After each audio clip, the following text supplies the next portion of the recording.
Okay, today we're going to be installing these Barkbusters on the Kove 800. I just wanted to show you what they look like when they're installed and give you a few tips that I found, because the ones that I bought did not come with any instructions, but a couple things to note. I haven't fully mounted this one yet, so I'm just going to take that off. So first thing I'm going to note is I used the factory spacer weight that comes with the Kove for the mounting, and I used the stock bolt that holds that on. And then when you're installing this little kind of L bracket, there's two different ones. There's one on my packet, at least. One says A on it and one says B. For mine, the A goes on the right handlebar, is the one I used here. So I just wanted to give those quick notes before we get started.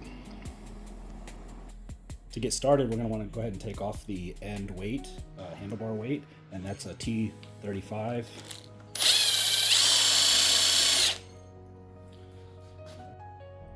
Once you get the end weight off, you're going to notice there's a rubber bushing in there, and then there's actually two rubber bushings in there, and one of them holds the nut that separates and holds the bolt in place. One thing I do recommend is doing a test fit, just very loosely, so you can kind of see where you feel like everything is going to fit. I did have to loosen my clutch handle so that I could make sure everything was going to fit and line up properly. So I definitely recommend that before you start bolting anything down or screwing anything down. All right, now that I feel like I've got it about where I need it to be placed, you're going to notice that this kit actually came with 8 different spacers, 2 thicker ones and 2 thinner ones. You're going to need the 2 thick ones to fit the Kove handlebars. So those just fit right in. Those will fit right in like that before you clamp everything down. So I'm going to get those in. This is how the little connection is made, and I think I'm going to have it fit just kind of over the clutch handle a little bit right there. And that's what it looks like with the spacers in it. And I've tightened it down just enough to kind of hold it in place, and I can move it. And don't tighten everything down. Don't tighten these bolts down yet. I would recommend not tightening everything down until you have it all kind of set up in place.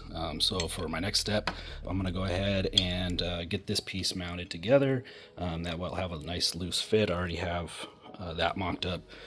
So we'll be ready to go on and start tightening up everything after that.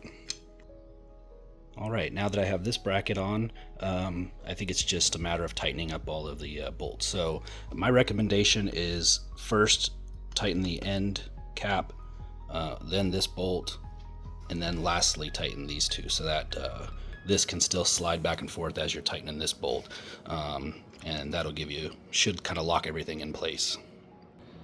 And here's what we look like all mounted up. Last but not least, we just need to install the cover.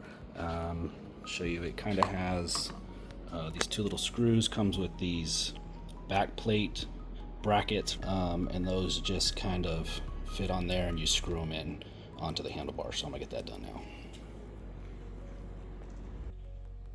And this is what they look like installed. Look pretty good. They seem pretty sturdy. I'm gonna have to ride with them for a bit. One thing I will recommend is put this plastic and these clips on before you bolt everything down, because as you can see, the screws are kind of hard to get to.